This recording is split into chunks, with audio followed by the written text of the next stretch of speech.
네, 어, 첫 번째 시간에 이어서 네, 계속해서 3D 프린터 운용 기능사 2022년 실기 시험에 네, 변동사항을 네, 체크를 해보는 시간을 갖고 있습니다. 어, 지금 동영상 이제 두 번째 동영상이고요. 첫 번째 동영상을 못 보신 분은 다시 첫 번째 동영상 먼저 보시고요. 그리고 이제 저희 유튜브 어떻게 찾느냐 이제 질문이 있으셔가지고 조금 설명을 잠깐 드리고 가도록 할게요. 채널 주소를 이제 암기를 하는 거는 조금 어렵잖아요. 뭐 가장 간단한 방법은 네, 저희 학원 홈페이지 배너를 클릭하시면 바로 링크가 걸립니다. 우측에 학원 홈페이지 우측에 보시면은 유튜브 링크가 있죠. 그래서 누르시면은 바로 이렇게 들어가실 수도 있고요. 아니면은 그냥 유튜브에서 학원 이름을 검색하시면 돼요. 유튜브에 가셔서 검색에다가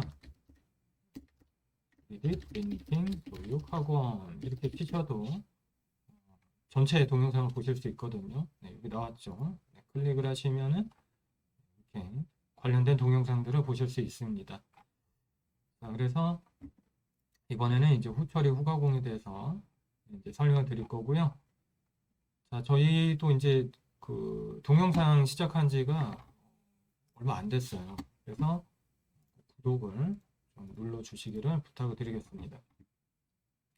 자, 그리고 1교시에 이어서 2교시에 우리가 수행해야 되는 3D 프린터 운영 기능사의 과제를 한번 계속 살펴보도록 하겠습니다. 자, 1교시에서는 이제 3D 프린터를 부품을 출력하기 전에 이제 선면들을 보고 모델링하고 슬라이싱 작업까지 하는 걸로 이렇게 되어 있었죠. 자, 2교시는 시간이 이제 2시간이다 이렇게 되어 있네요. 시험지를 보니까. 근데 2시간이면은 굉장히 우리가 할 일이 많겠다 이렇게 생각이 들지만 그렇지 않고요. 사실 3D 프린터가 도는 게 1시간에서 1시간 20분 정도 이렇게 돌 거기 때문에 그 시간 동안 사실 별로 할 수 있는 게 없어요. 왜냐하면은 1교시에서 우리가 제출한 4가지 파일은 수정할 수 없도록 되어 있습니다. 자, 1교시에서 2022년에 변동된 파일은 이제 8개가 아니라 4개의 파일을 제출하도록 1교시에 이렇게 이제 지시가 되어 있는데 이 제출된 파일은 2교시가 되면은 이 파일 내용을 수정할 수가 없어요. 그래서 모델링도 고칠 수가 없고 출력 데이터 우리가 이제 흔히 G코드라고도 하고 슬라이싱 데이터라고 하는데요. 이 출력 데이터도 고칠 수가 없어요. 때문에 이제 두 번째 과제를 하는 시간이 되면은 사실 그렇게 많이 우리가 직접 할 수 있는 게 없습니다. 예를 들면 이제 시험장에 프린터가 오픈소스 3D 프린터면은 우리가 이제 직접 제어하거나 만지거나 할 수 있는 게 많거든요. 또는 프린터가 USB 케이블 같은 걸로 직결이 되어 있으면은 우리가 출력을 하기 전에 이렇게 뭐 제어를 하거나 이런 것들이 할 게 있잖아요. 캘리브레이션이나.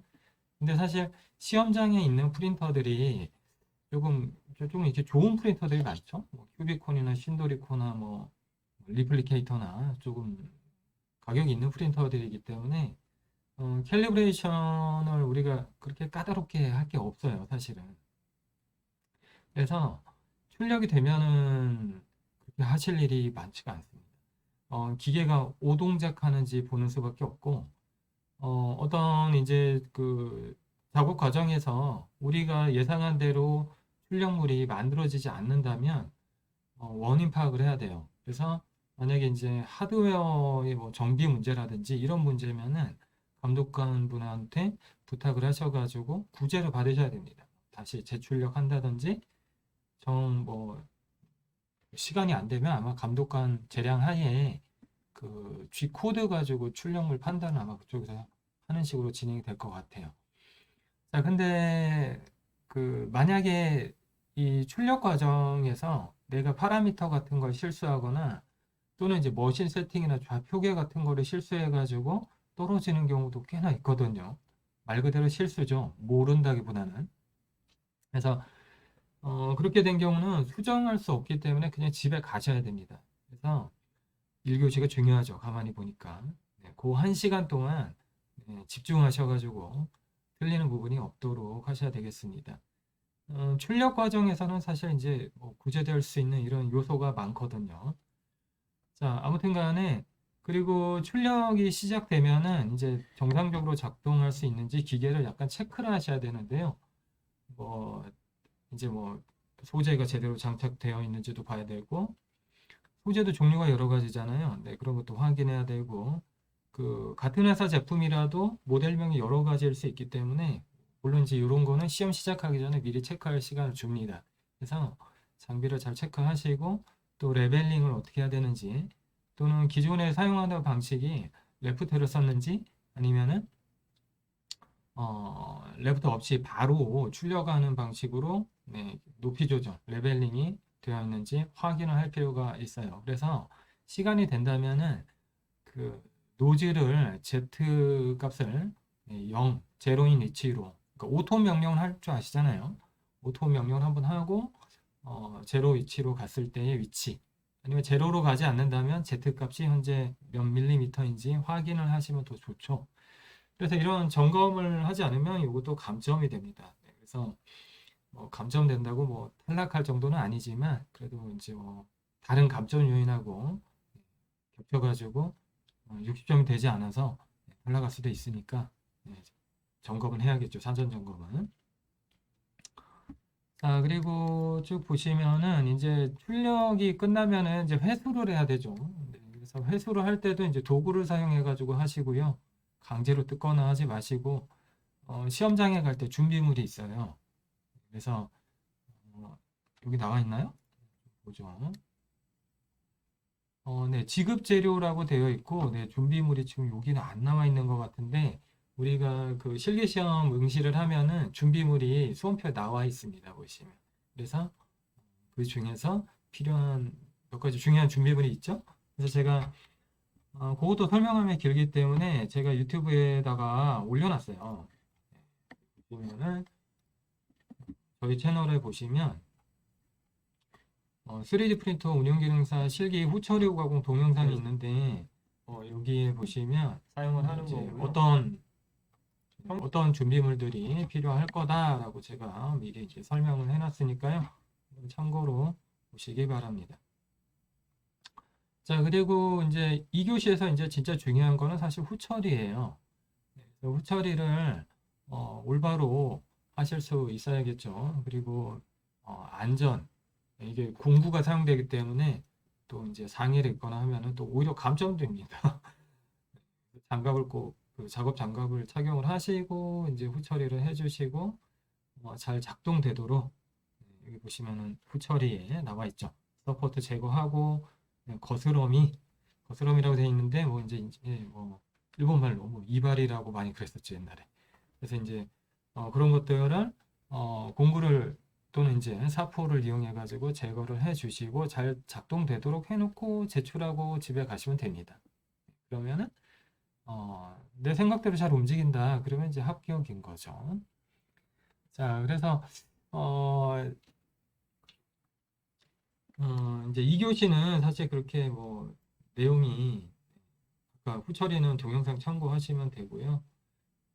출력 과정에서 이제 포인트가 뭐냐면 내가 제대로 설정했는가를 확인하는 게 포인트고 또 하나는 거기 현장에 있는 감독관들이 사실 3D 프린터에 대해서 모든 것을 알고 있는 건 아니잖아요. 그래서 간혹 가다가 사실 이제 하드웨어에 문제가 생긴 건데 어, 되게 안타까운 경우지만 하드웨어에 문제가 생긴 건데 내가 실수한 걸로 네, 이렇게 이제 판단이 불명확한 상황에서 감독관도 제대로 판단을 못 해주는 경우가 있어요. 그래서 6개월 뒤에 다시 실기시험 보러 가시는 경우도 있습니다. 그래서 하드웨어에 대해서 기본적인 지식은 갖고 실기시험에 임하시는 게 좋고요. 물론 이제 현장에서 뭐 돌발 상황이 없다고 가정하면 프린터를 딱 한 번만 쓰고 시험 보러 가셔도 붙을 수는 있어요. 네, 불가능한 건 아닙니다. 근데 동영상 열심히 보고 하셔도 가능은 하거든요. 뭐 심지어는 뭐 설정도 다 암기시켜 드릴 수도 있거든요. 하지만 근데 3D 프린터는 생각보다 그런 오동작도 많이 있을 수 있고, 똑같은 프린터라도 사용 방법이 달라질 수가 있어요. 아까 제가 레프트를 쓸 수도 있고 본출력으로 바로 출력하게 할 수도 있고, 거기에 따라서 토출량이 또 설정이 다르기 때문에 어, 그 높이 조절, 그러니까 레벨링을 뭐 우리가 이제 0.2mm로 맞춰 놓는다 그러는데 다르게 맞추기도 하거든요. 그래서 신도리코 제품 같은 경우는 아예 디폴트 세팅이 레프트 설정인 경우는 0.25로 되어 있죠. 네, 그래서 한 번은 조금 너무 부족하고 그래도 몇 번 연습은 하고 가셔야 되지 않을까 싶습니다. 네, 오늘은 2022년에 변동된 3D 프린터 운용 기능사 실기 시험에 대해서 어, 일단은 아직은 실기 시험이 치러진 적이 없기 때문에 현장에 대한 의견은 저도 아직은 들은 건 없지만, 작년 실기 시험을 기준으로 해서 2022년에 변동이 예상되는 부분에 대해서 체크를 한번 해봤어요. 자, 올해 저희 훈련생 비롯해서 대한민국의 3D 프린터에 관심 있는 분들은 자격 시험을 보신다면 좋은 결과가 있으시길 바라겠습니다. 네, 고맙습니다.